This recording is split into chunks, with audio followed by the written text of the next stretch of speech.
Good, Steve. How are you? I'm doing okay. Obviously, we all expected you to name the team to name Patrice captain. Just what have you learned about Patrice as a head coach that you may not have known from the outside? Oh boy. Well, I think I've grown to appreciate just how, you always hear how good a stick he has, the position, the work ethic. So I've seen that firsthand now. I think the ability to make plays in traffic and shoot the puck are things that until you're with him with practice every day, you learn the offensive side of things. And then I just think the way he treats people, you read about it, but again, until you're living it and how he's good to the young people, good to his line mates, good to his teammates.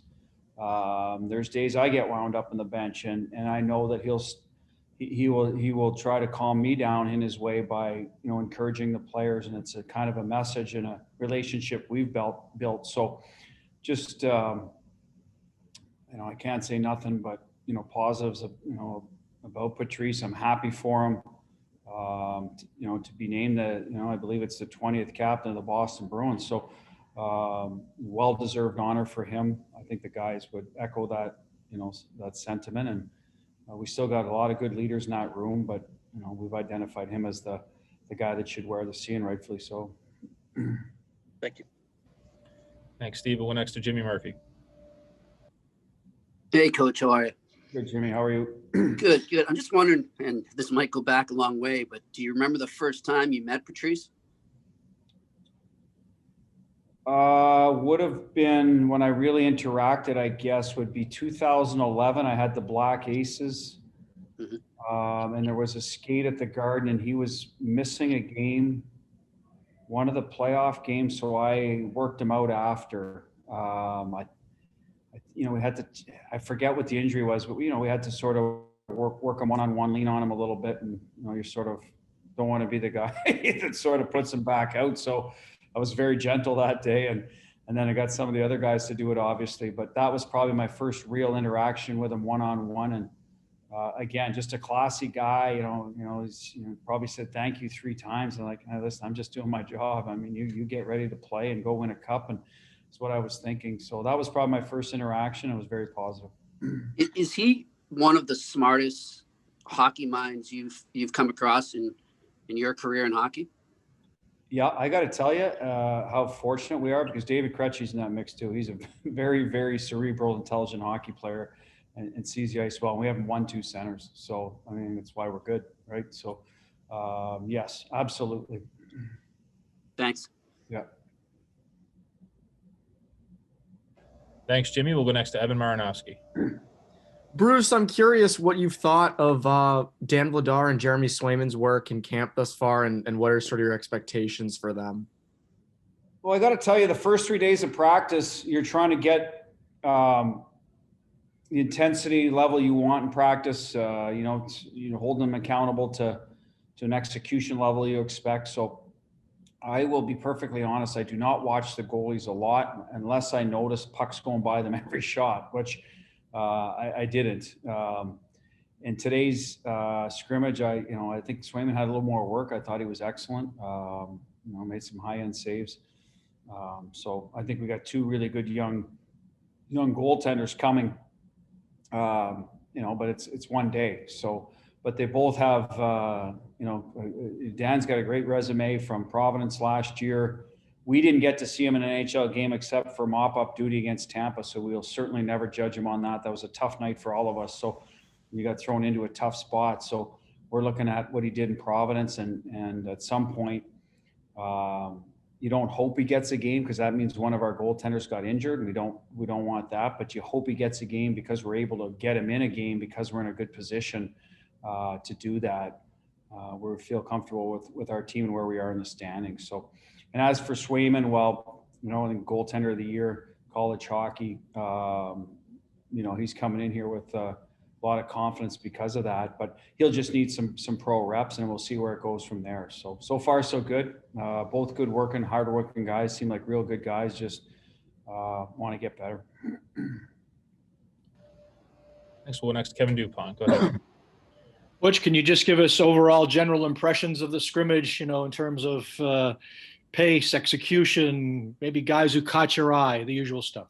Pace was excellent, I thought, start to finish. We didn't know how it would play out, if we'd have to shorten it. Our intention was to go two 30-minute halves or two periods, sort of the equivalent of 20-minute stop time with 3 lines. We're hoping the forwards would keep the pace up. I thought they did a great job.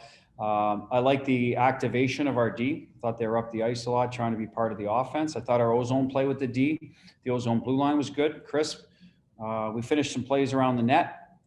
Slot coverage we will look at, because obviously we video this and take a look at. I thought there was a few breakdowns there, so we'll address that. But overall, I thought it was good energy, good compete. We didn't expect guys to be running each other, but puck battles were good. So I liked it. I thought there were some good saves, some good plays. Wasn't sloppy, didn't break down, not a lot of unforced errors. I think guys were trying to, do what they were supposed to out there. Shift length was good. So I thought it for the first scrimmage of the long time off, I thought, like I said, it was real good intensity and pace. And that's the first thing we're looking for. Any of the raw kids catch your eye? Kids that have really. Oh, yeah, that part. Sorry. I thought, Philippe can really get around the ice. Obviously scored a nice goal, but he's got good pace to his game. Once he gets going. I thought Vakanainen was excellent, probably the better of the younger defensemen today in this particular game. Zaboral was clean. Going through them, Jack, I didn't notice as much as I typically do with Bergie and Bjork. But Joe told me he liked some of the things he did over there. I was looking at our team a little more. And then younger guys. Sean, I thought was competitive for a smaller guy. Wolf handled the puck well, better than he did in practice. He was much cleaner. Those are the young guys. As for the guys coming back, Kevin Miller hadn't played in a long time. Looked good, was around the puck, skating. Johnny Moore had lots of legs. He was jumping up in the play. That Carlo and Grizz, were a good pair, clean and being part of the offense. Obviously, Coyle's line scored some goals, but complement each other very well. Nick Ritchie going to the net, finishing plays. The Krejci line, I thought Kasha and DeBrusque had lots of looks, so maybe they'll find their offensive game. So I thought even Wags and Crowley made some plays offensively. So I thought it was a good day for that. Our puck play, attacking, we scored some goals. We had some looks at the net. So was that a product of them just excelling, or were we breaking down defensively? So those are things we'll look a little closer at. That's great. Thank you. Yep. Thanks, Dupes. Got time for a couple more. We'll go next to Michael Tracos. Hey, Bruce. Thanks for doing this. The View from Toronto has a lot of fans relieved that they're not going to see the Bruins or the Lightning this year. Just wondering from your perspective, and apologies if you've been asked this before, but what's it going to be like to have a season where you're not playing the Leafs, who have been pretty good rivals, as well as the Lightning? Well, it's going to be strange. We put Montreal in that mix. I mean, it's the longest, our main rival for probably 100 years. So Detroit, original 16, we won't see. So there'll definitely be some differences. Eastern teams we see, obviously, but not as much as we. I think that the biggest difference, not so much the teams we don't play, but how much you play. How little teams you do play, and how and the amount of times you do, back to backs. We typically don't play that unless you're in the playoffs. So that'll be something different, where you can certainly get the blood boiling and the rematch. You don't see a lot of that during the year where you can do that. So that's a nice part of it. You're only playing 7 teams, so you should know your opposition pretty well. And in the Canadian division, only playing 6 teams, so that's a big difference. Obviously, Toronto and Tampa are real high-end teams, but I think, nowadays there's high-end teams in every division, no matter how they're constructed. Obviously, we're going to see Washington 8 times, great team, Pittsburgh. Philadelphia had a good year last year. Obviously, Islanders Final Four. So, we look at it that way, as focus on who we have. But, yes, I guess to answer your question, we'll be a little bit strange not going into Toronto. We're always going in there, the hockey market that it is. The competition and the rivalry we've developed with Tampa, we're going to miss that part of it, but a year down the road, we'll be right back at it with them. Take our final question from Gary Santaniello. Go ahead, Gary. Hi, Bruce. You've talked about wanting the defenseman to get the puck up the ice a little more this year. Without giving away state secrets, how does that differ from the way you've wanted it done in the past, and particularly how does that relate to Charlie?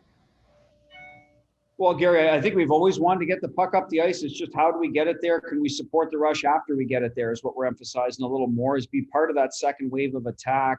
And if you are part of the first wave of it, then, we're going to try to build in more reps so they're comfortable with it. So without, giving up much at the other end. I mean, there's always going to be risk when you get your defense involved. So how it impacts Charlie? Well, he's one of the better guys at it. He's, it's one of his, top of his skill set is getting away from pressure, beating forecheckers, and getting into the second layer of their defense and making plays from there. So, a little more rope this year. We're building it in, but we don't want to lose our identity either. So I would like to think that what we saw today was a good first step with that. Guys were thinking about going up ice right away, and that's the first step in the process, right? You got to be thinking that way. Get up. If you're fresh, go. Just do it, within reason. So, that's the goal this year, a little bit more of a mobile group. And we'll see how it plays out for us. Until you get into some live games, it's tough to tell if you give up going the other way, to be honest with you. But again, we have an identity we want to stick to, but we also recognize that we need secondary scoring. Where do you find that? Certainly you can add some players here or there, but within our lineup, what we have is build our defenseman more into the rush, and we'll see how it plays out.